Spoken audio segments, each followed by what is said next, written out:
Hi everyone, in front of me I've got the ZTE Blade V70 Vita, and let me share with you how to change the screen timeout on this device.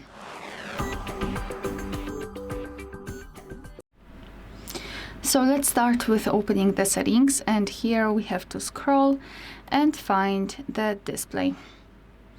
Then let's scroll down and find a screen timeout.